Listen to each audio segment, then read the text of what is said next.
Pues bueno, estamos todavía en el Sermón del Monte y hemos estado viendo que los dos domingos anteriores temas pues un poco pedregosos tal vez, ¿no? Para nosotros o que a lo mejor pueden llamarnos un poco, o nos pueden descolocar un poco por las cosas de las cuales está hablando Jesús ahora acerca de nuestro mal uso de la ley, de cómo hemos abusado de la ley de Dios. Pero algo también que olvidé el domingo pasado de comentar, sobre todo por el tema en el cual estamos y por el cual vamos a ver también esta mañana, es de que hay muchos recursos muy buenos, pero también muy serios, que tocan el tema de la sexualidad. Entonces, no solamente el tema de la sexualidad, pero también sobre nuestra identidad en Cristo y también lo que la Biblia habla de estas cosas. Entonces, no estás sola, no estás solo si tienes una lucha de este tipo. Recuerda que vivimos en comunidad, entonces si necesitas acercarte a alguien de confianza entre nosotros, los que estamos como responsables o en alguien de aquí mismo de la iglesia, por favor hazlo. Hay que buscar ayuda entre nosotros, pero también disponemos de profesionales, de psicólogos y también terapeutas cristianos que pueden ayudar. No solamente las cosas se pueden quedar aquí, pero también tenemos gente especializada en que te pueda ayudar. Entonces, no estás sola, no estás solo en este tipo de temas. Y sobre todo también lo que vamos a ver esta mañana. Y Jesús nos vuelve tal vez a descolocar en este tema que lamentablemente a veces como iglesia hemos causado más daño que ayuda. Y Jesús nos va a hablar ahora acerca del matrimonio y del divorcio, sobre todo el tema del divorcio. Entonces vamos a abrir nuestras Biblias en Mateo 5. Voy a nuevamente a leer el versículo del 17 al 20, porque es el contexto que nosotros tenemos en estos casos de estudio que Jesús nos está dando. Y después vamos a brincar al versículo 31 y 32. Entonces voy a hacer lectura a estos pasajes, a este pasaje. Y si tienes por ahí tu Biblia también a la mano, y si no, pues bueno, puedes seguir el pasaje aquí en la pantalla. Entonces dice Mateo 5, y nos dice nuestro Señor en el monte: no penséis que he venido para abolir la ley o los profetas. No he venido para desmantelar la ley, sino para cumplirla.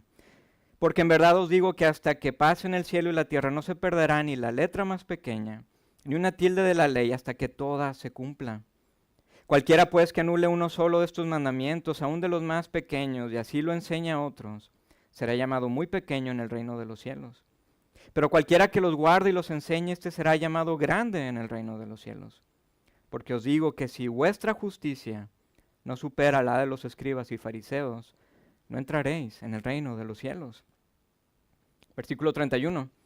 También se dijo: cualquiera que repudie a su mujer, que le dé carta de divorcio. Pero yo os digo que todo el que se divorcia de su mujer, a no ser por causa de infidelidad, la hace víctima de adulterio.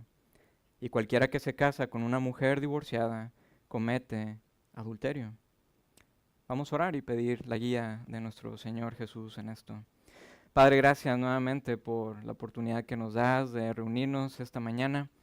Y Señor, te pedimos que tu sabiduría, que tu sabiduría nos ilumine y nos ayude en este otro tema que estamos viendo en el Sermón del Monte. Y tal vez un tema que puede ser delicado, un tema que puede ser también doloroso para algunos.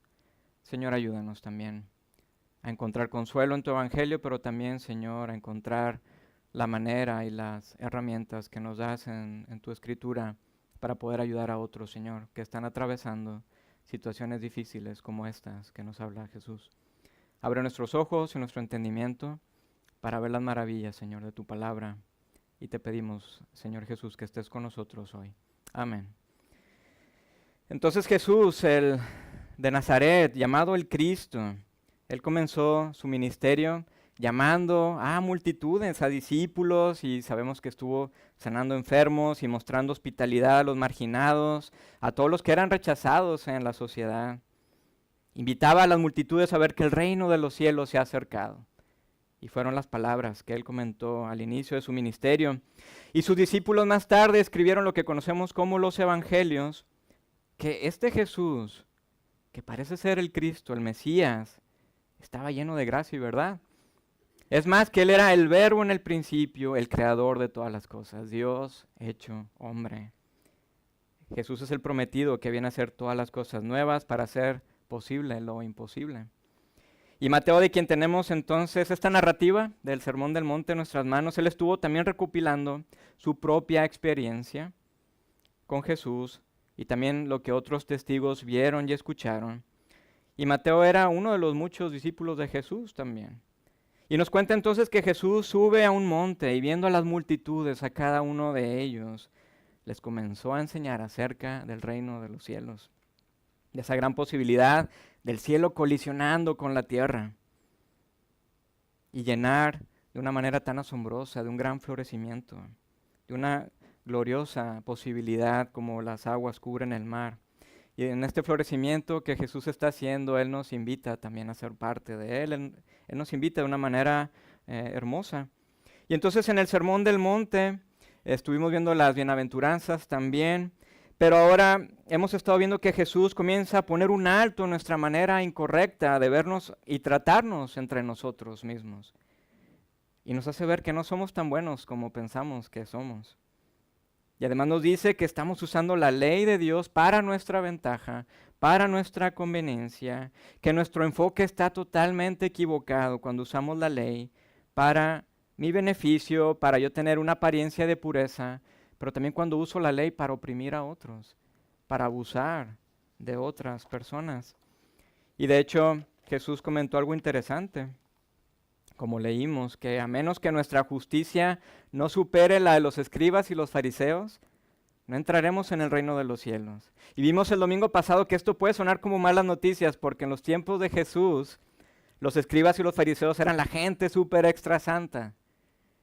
Pero la clave de lo que Jesús nos está diciendo es que lo que realmente importa es la disposición interna, lo que hay en nuestro corazón, que es lo más importante que lo que nosotros mostramos externamente, o esa pureza. Así que aunque la rectitud de los escribas y fariseos pareciera muy elevada, Jesús los declara inferiores, porque tristemente ellos se enfocaban en el comportamiento, en lo externo, en vez de sus corazones. Sus corazones estaban totalmente duros. Y Jesús nos desafía a ver que no somos justos, a ver que no tratamos a la gente como imagen de Dios. Y parece que nos movemos en este mundo buscando nuestra autosuficiencia, control, poder, y vemos que esto trae consecuencias tristes en nuestro mundo, a nuestro alrededor. Porque Jesús nos dijo, y lo vimos hace 2 domingos atrás, que cuando yo me enojo contra mi prójimo sin causa y pierdo los estribos, esto revela una actitud de superioridad y de desprecio por la vida de la otra persona en la cual yo me enfado. Y esto causa estragos en nuestras relaciones y en nuestras comunidades y merece grandes consecuencias. De hecho, Jesús habla acerca del fuego del infierno. Esto es serio para Jesús. ¿Cómo trato a los demás? Nos dice que el fuego que comenzamos es el mismo fuego que nos va a consumir. También cuando veo a una mujer con una mirada larga y rara, convirtiéndola en un objeto de mi propio placer, la estoy despojando de su dignidad, de la dignidad que Dios le ha dado. Y Jesús me dice que un comportamiento así es igual que el adulterio.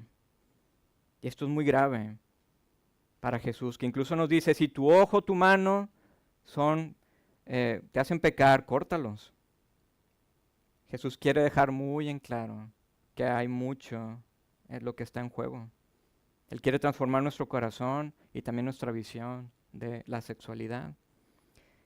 Y ahora en este tercer caso de estudio, Jesús nos sigue dando su visión para nuestro florecimiento en este reino que Él está creando. Nos habla ahora sobre el matrimonio y el divorcio. Y nuevamente nos vuelve a llevar a ver lo que hay adentro de nuestros corazones. Cuáles son nuestras motivaciones. Pero también a ver la necesidad de transformación que necesitamos grandemente. Nos da un tercer caso de estudio sobre la verdadera visión del matrimonio y el carácter de lealtad y amor que debería reflejar para el florecimiento de la humanidad. Y este tema, como los otros 2 anteriores, es también controversial y sensible.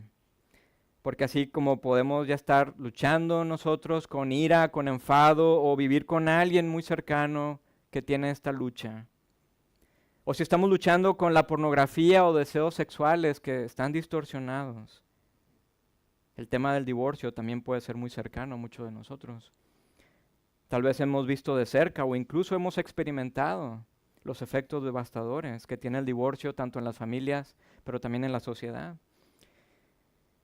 Y así como la ira o la pornografía, el divorcio no es un tema privado. Tarde o temprano todas las cosas salen a la superficie y los resultados son muy, muy terribles. Así que vemos, amigos, que necesitamos grandemente de la sabiduría de Jesús en este tema delicado y no es fácil, no es fácil. Incluso preparar esto no era fácil. Pero necesitamos la sabiduría de Jesús porque tristemente también a lo largo de la historia, como iglesia, en vez de ayudar y actuar con amor para traer sanidad, hemos malinterpretado las declaraciones de Jesús y la Biblia sobre el tema del divorcio. Y tal vez hemos causado más daño y más dolor. Así que, ¿cuál es la idea bajo esta ley que Jesús nos está exponiendo a nosotros? ¿Por qué es importante para Jesús entrar en este tema? Pero ¿qué significa también para nosotros en este siglo?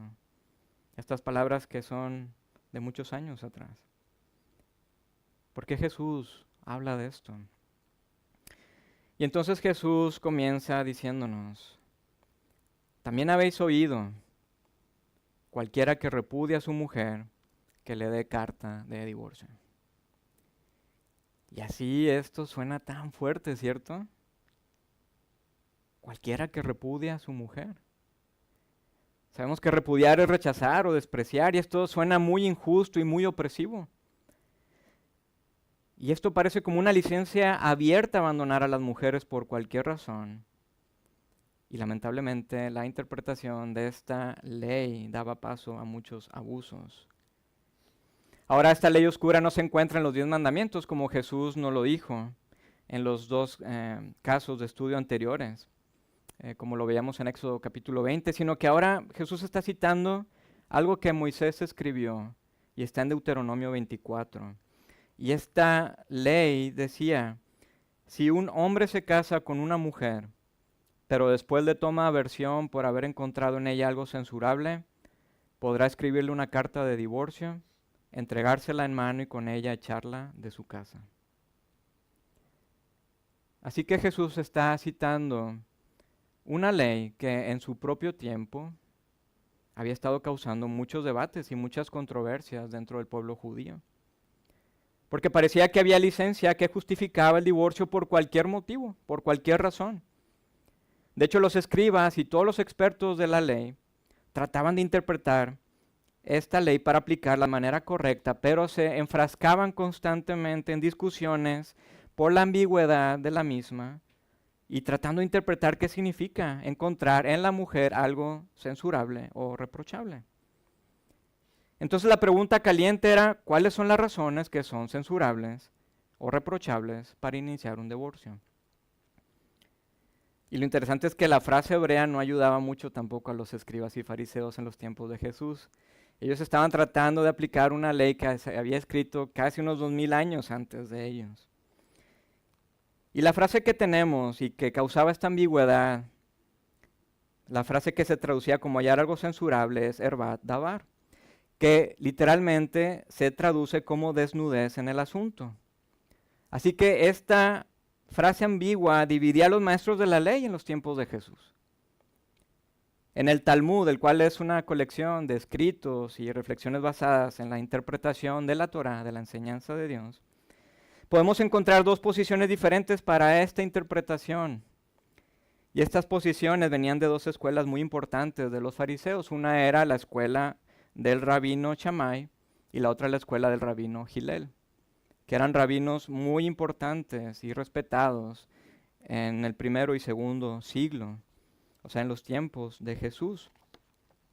Por ejemplo, el rabí Shammai o su escuela interpretaba la ley de esta manera. Él decía, un hombre no puede divorciarse de su esposa a menos que haya encontrado inmoralidad en ella, porque está escrito, porque ha encontrado en ella una desnudez en el asunto. Hablando literalmente, Deuteronomio 24:1. Pero por otro lado, la escuela de Hillel, de este otro rabí, decía, un hombre no puede divorciarse de su esposa, incluso si ella le ha estropeado la comida, porque está escrito, porque él ha encontrado en ella una desnudez en el asunto. ¿Podéis ver estas dos grandes diferencias? El rabino Akiva, quien representaba la escuela de Hillel, decía también, incluso un hombre puede divorciarse de su esposa si ésta encontró otra más bella que ella, porque está escrito, porque él ha encontrado en ella una desnudez en el asunto. ¡Wow! Dos posiciones totalmente diferentes acerca del divorcio. Cuando vemos esto, ¿qué nos hace pensar a nosotros? ¿Cuáles son nuestras emociones al ver esto, al ver estas declaraciones? Tal vez algunos podemos pensar esto era tan absurdo. Pero podemos imaginar las consecuencias de esta ley, el tratar de aplicarla en el día a día en ese tiempo. Pero todavía lo más importante, ¿quién piensas que salía beneficiado en esta ley?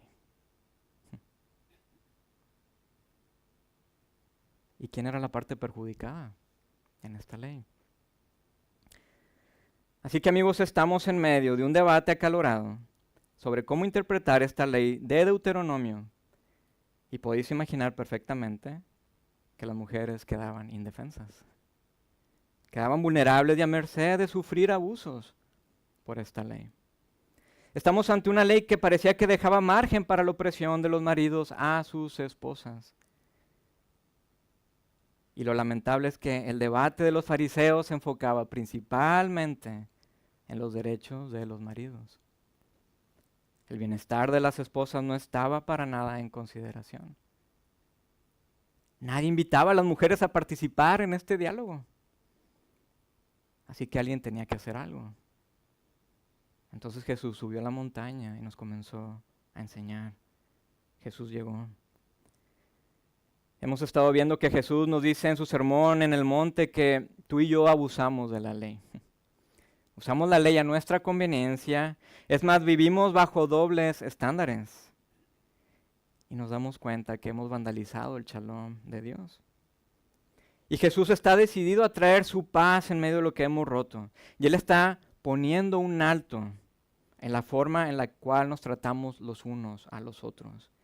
Y Él viene a sanar todas las heridas que hemos causado en este mundo. Ahora recordemos también que estamos en un contexto y en una cultura patriarcal, donde las mujeres eran tratadas como segunda clase, no eran invitadas al diálogo. Pero ¿habremos cambiado nosotros en este tiempo esta visión? Y sabemos que Jesús creció y se crió en un contexto donde las mujeres no podían iniciar un divorcio, ellas no podían hacerlo. Así que si un hombre dejaba a su mujer por cualquier motivo, la mujer quedaba desamparada y en un estado muy frágil. Y esto no estaba bien, no era correcto. Y entonces Jesús les dice a las multitudes en la montaña, habéis oído cualquiera que repudie a su mujer que le dé carta de divorcio, pero yo os digo que todo el que se divorcia de su mujer, a no ser por causa de infidelidad, la hace víctima de adulterio. Y cualquiera que se casa con una mujer divorciada comete adulterio. Así que Jesús está poniendo un cerco y una protección al abuso y a los dobles estándares de este escrito sobre el divorcio. Pero también vemos que lo que quiere Jesús es mostrarnos realmente dónde está nuestro problema. Él quiere ir hasta nuestro corazón y descubrir lo que hay en nuestro interior, nuestros motivos. Y aunque Jesús no elabora mucho sobre el divorcio en su sermón, Mateo recopila un evento que nos ayuda mucho y nos ilumina. Un evento en el cual Jesús decide entrar en un debate de los fariseos sobre el divorcio. Pero los fariseos querían atrapar a Jesús y demostrar que Él era muy permisivo con la ley, que Él no respetaba a Moisés. Y están usando precisamente el tema del divorcio. Pero en este debate de Jesús con los fariseos y los discípulos escuchándolo, todo esto nos maravilla y nos da más luz y creo que nos da también más sabiduría para entender esto que Jesús nos está diciendo. Dice Mateo 19, del 3 al 6. Se acercaron a él algunos fariseos para probarle, diciendo, ¿es lícito a un hombre divorciarse de su mujer por cualquier motivo? O sea, ellos están pensando en Deuteronomio 24. ¿Es lícito, Jesús, que un hombre se pueda divorciar de su mujer por cualquier motivo? Y respondiendo Jesús dijo, ¿no habéis leído que aquel que los creó desde el principio los hizo varón y hembra? Y por esta razón el hombre dejará a su padre y a su madre y se unirá a su mujer, y los dos serán una sola carne. Por consiguiente ya no son dos, sino una sola carne. Por tanto, lo que Dios ha unido, ningún hombre lo separe. Sabemos que los motivos de los fariseos no eran nada buenos. Estaban tratando de ver la manera en cual pillar a Jesús y desacreditarlo. Pareciera también que querían ver a ver en qué posición está Jesús. ¿Está con Shimei o está con la escuela de Hillel? Pero también a lo mejor los fariseos también están aprovechando el escándalo y el cotilleo del momento en el pueblo por lo que ocurrió con Juan el Bautista. Precisamente cuando Juan el Bautista denunció públicamente el adulterio que estaban cometiendo Herodes Antipas, quien era gobernador de Galilea, con Herodías, su cuñada. Ambos se divorciaron de sus respectivos cónyuges para casarse entre ellos. Y Juan el Bautista le dijo a Herodes que eso no estaba bien, no era correcto, pero esto le costó la cárcel y posteriormente fue ejecutado. Pero al ver esta situación de los fariseos, creo que muchas veces nosotros también actuamos como ellos porque tratamos de ver hasta dónde podemos movernos dentro de una ley. Estamos tanteando hasta dónde podemos llegar. Y Jesús nos dice que eso no está bien, que nuestras motivaciones no son correctas. Y lo que Jesús nos dice, y como vimos en los otros casos de estudio, puede sonar escandaloso para nosotros, porque yo puedo decir, Jesús, yo no he cometido asesinato, he cumplido la ley. Pero Jesús me dice que cuando lanzo mi ira o llamo nombres a una persona, la estoy matando con mi corazón. Esto es escandaloso. Pero Jesús, yo jamás he cometido adulterio. No me he metido con otra mujer que no es mi esposa. Pero Jesús me dice que cuando veo una mujer y la codicio y empiezo a hacer una película en mi mente, una fantasía, la estoy codiciando y la estoy haciendo un objeto de mi placer, estoy cometiendo adulterio. Así que Jesús conoce nuestros corazones y nos llama a ser honestos y serios y a reconocer que necesitamos una transformación de nuestros corazones, una transformación que va más allá de las cosas que podemos hacer bien, de lo que podamos mostrar al exterior como que lo hacemos bien. Y al final Jesús nos invita a un arrepentimiento y a abrazar su evangelio fuertemente. Así que Jesús, conociendo los corazones de los fariseos, les respondió de una manera muy sorprendente porque les dijo básicamente que vosotros no sois los expertos de la Torá, no conocéis vuestras Biblias. Y Jesús los lleva a las primeras 2 páginas de Génesis, los lleva a la creación. Y maravillosamente tanto las multitudes en la montaña y los fariseos en este debate, pero también para nosotros, vemos que Jesús nos lleva a la visión del Edén y ese proyecto tan grandioso para el florecimiento humano. Porque primero nos habla de la primera página de Génesis. Y Dios los invita a recordar eso, que Dios crea a los humanos. Pero Dios también hace algo tan maravilloso y misterioso porque de una sola humanidad, Adán, tenemos 2 seres que son iguales pero son distintos. Tenemos hombre y mujer. De una sola humanidad tenemos 2. Y Dios les dice a estos 2, sed fecundos y multiplicaos y llenad la tierra y gobernadla. Así que tenemos al hombre y la mujer, Ish e Isha, y juntos reflejan la imagen del Creador, de Dios. Pero también algo poderoso y profundo sucede cuando estos 2 hacen un pacto y una alianza y un compromiso de amor leal, el uno con el otro, se vuelven a unir y crean nueva vida. Y esto es increíble, no es cualquier cosa, de que estos 2 juntos reflejan la imagen de Dios y el amor leal, su pacto de amor. Entonces de este Adán tenemos varón y hembra que juntos reflejan a Dios, pero cuando se unen son nuevamente uno.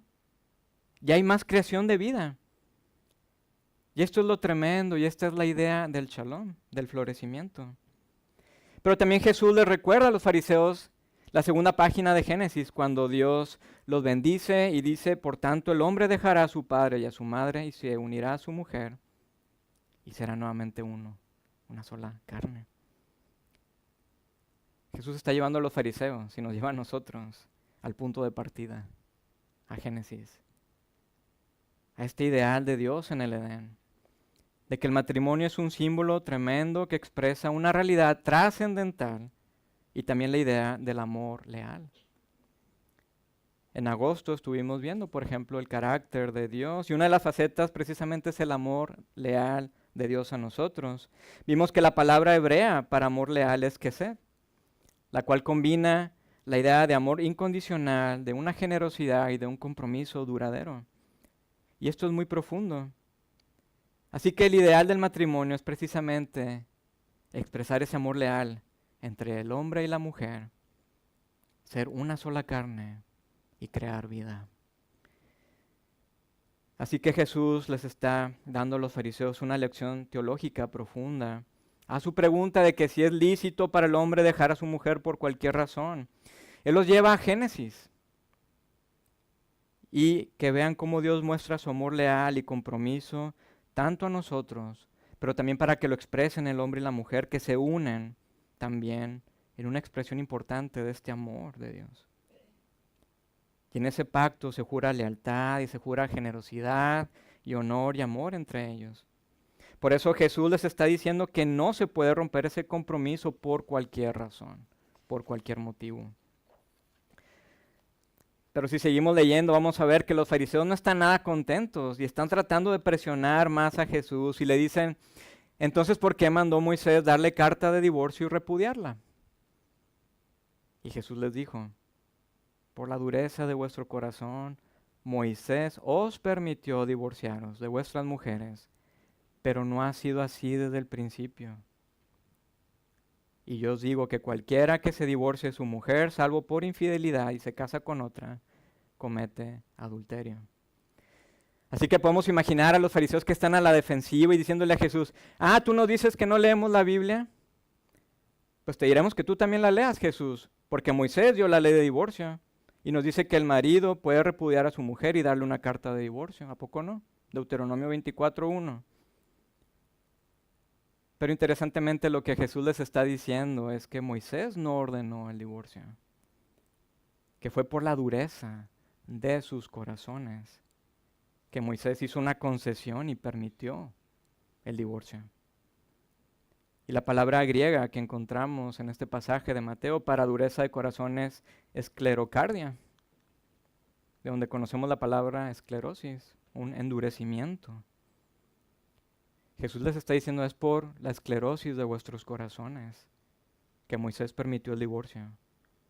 Pero esa jamás fue la intención de Dios, de que la unión marital se rompiera.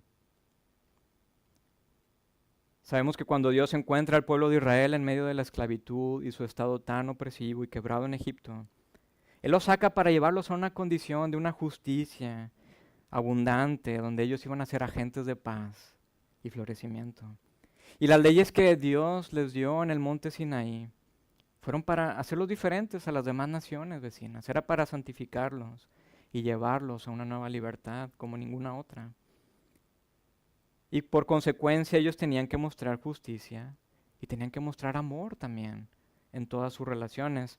Pero lamentablemente Israel se convirtió en una cultura donde el divorcio ocurría por todo tipo de razones. Y los hombres dejaban su compromiso sin siquiera dar un certificado, dejando a las mujeres en el abandono. Por lo que en medio de esta esclerosis de corazón, Moisés permitió el divorcio en caso de inmoralidad sexual. De hecho, en eso parece que Jesús, su posición se parece a la del rabino Shimei. Pero Jesús nos está llevando a que reflexionemos en nuestro interior y que estemos observando también nuestras motivaciones. Porque vemos que tristemente los fariseos no entendían al matrimonio como esa expresión del amor leal de Dios, como un símbolo trascendente entre el hombre y la mujer, y que en medio de situaciones difíciles trabajan juntos para resolver sus conflictos, donde existe la mutualidad también. No está uno por encima del otro, donde se honran el uno al otro. Pero parece que la visión de ellos del matrimonio estaba distorsionada, que el matrimonio es algo que me hace a mí feliz, lo que me hace a mí feliz, lo que me complace. Y por eso el divorcio era practicado de una manera tan injusta. Pareciera que el matrimonio para ellos era para complacer a los hombres. Si no me siento feliz aquí, yo ya me voy por cualquier motivo. Por eso Jesús nos dice en el monte, todo el que se divorcia de su mujer, a no ser por causa de infidelidad, la hace víctima de adulterio. Y cualquiera que se casa con una mujer divorciada, comete adulterio. Y esto es muy interesante que nos dice Jesús, y un experto en el Nuevo Testamento que he estado citando mucho durante esta serie, Jonathan Pennington, dice algo al respecto interesante.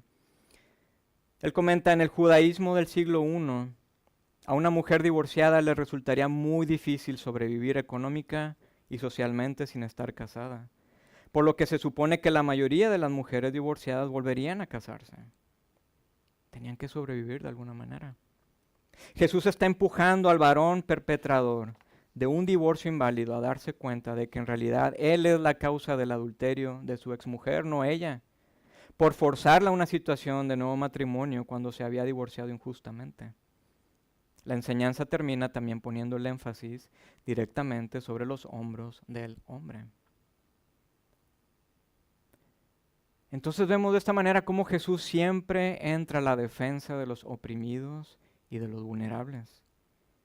Y en este caso de las mujeres, quienes no eran tratadas con dignidad ni como imagen de Dios. Eran echadas sin más ni más de estos compromisos de matrimonio.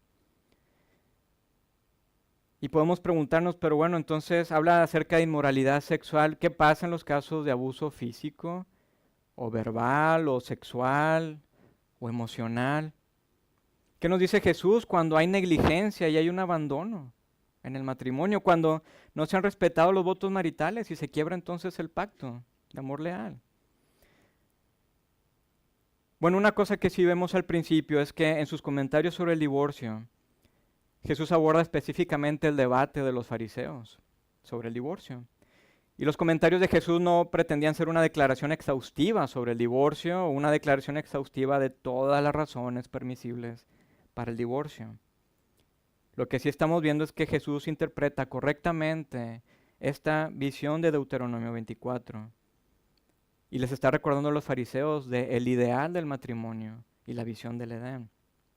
Pero lo que sí encontramos también en las palabras de Jesús, y no nada más en este tema, sino en todos los demás, son los aspectos éticos que Jesús y las Escrituras nos enseñan sobre el amor leal y la protección a las personas vulnerables por las injusticias.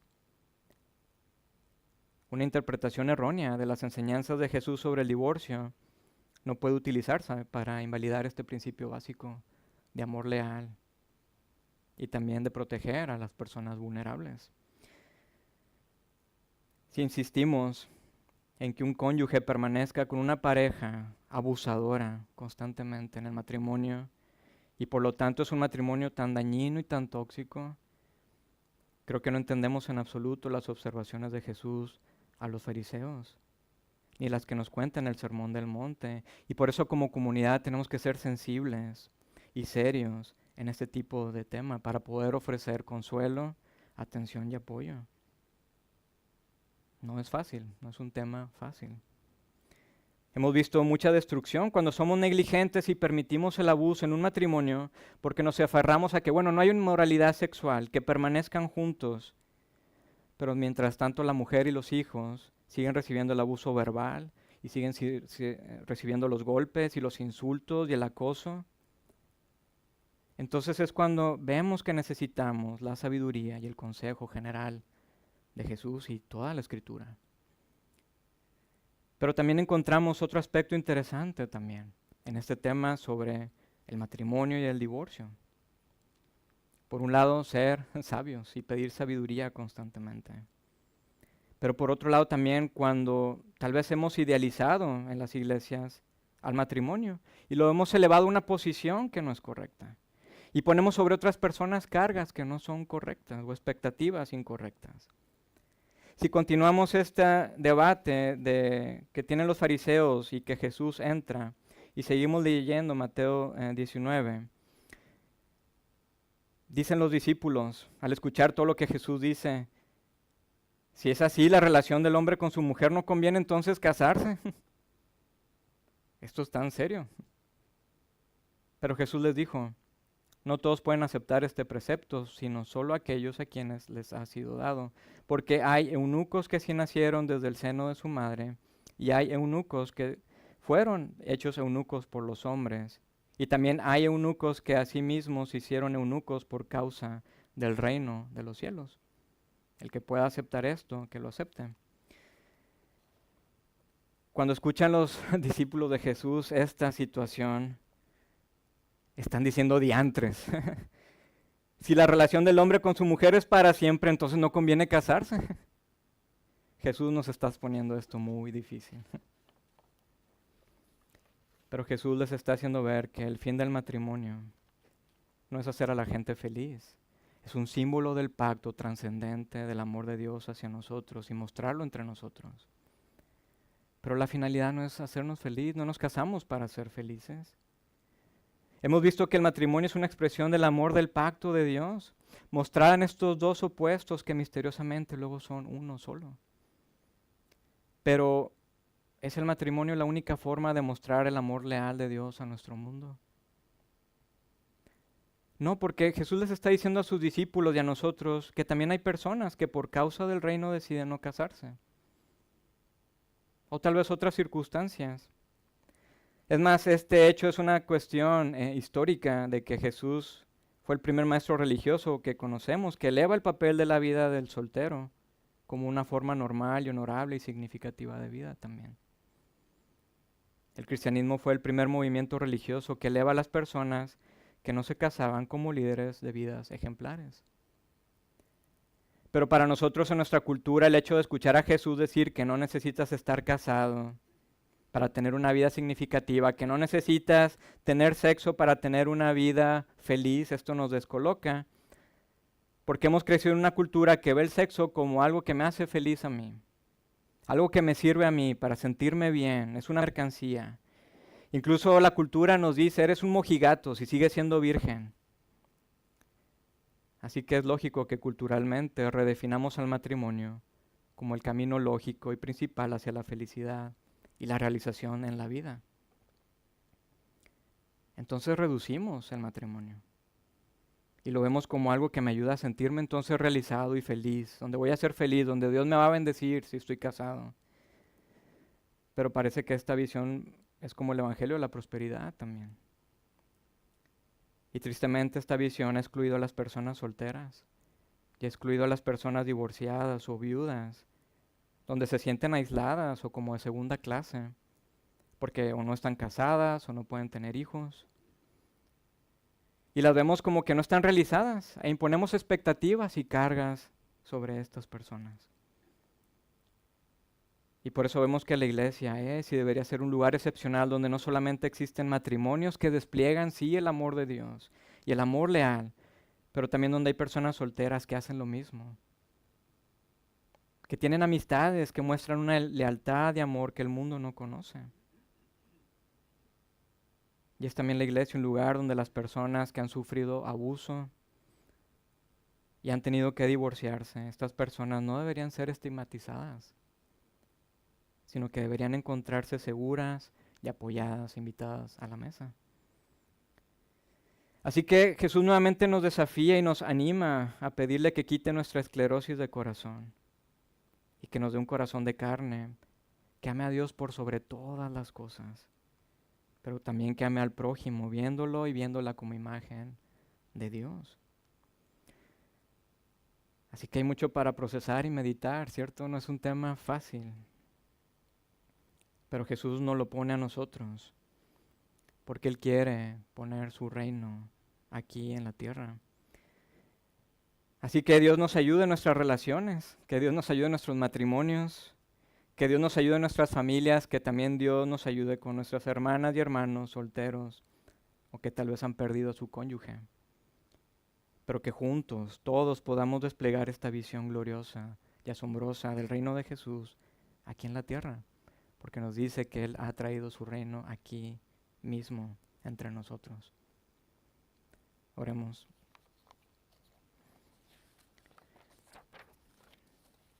Señor Jesús, gracias porque vemos tu palabra y queremos acercarnos a ella en temor y temblor, pero también en libertad en que tú nos das de tu sabiduría, sabiendo que tu Espíritu Santo está con nosotros, ayudándonos, Señor, sobre todo en este tipo de temas que no son sencillos. Sobre todo ayúdanos a amar, Señor, que podamos mostrar tu amor antes de un juicio, antes de apuntar nuestro dedo, antes de decir eso no está bien. Ayúdanos a amar y apoyar y también que podamos ser agentes de sanidad en medio de relaciones rotas y en este caso de matrimonios rotos, Señor. Necesitamos de tu sabiduría y que como iglesia podamos ser un ambiente seguro y de paz y que mostremos, Señor, tu shalom constantemente entre nosotros. Gracias, Jesús, por lo que haces en nuestras vidas y ayúdanos en este día y en el resto de la semana. Te lo pedimos en tu nombre. Amén.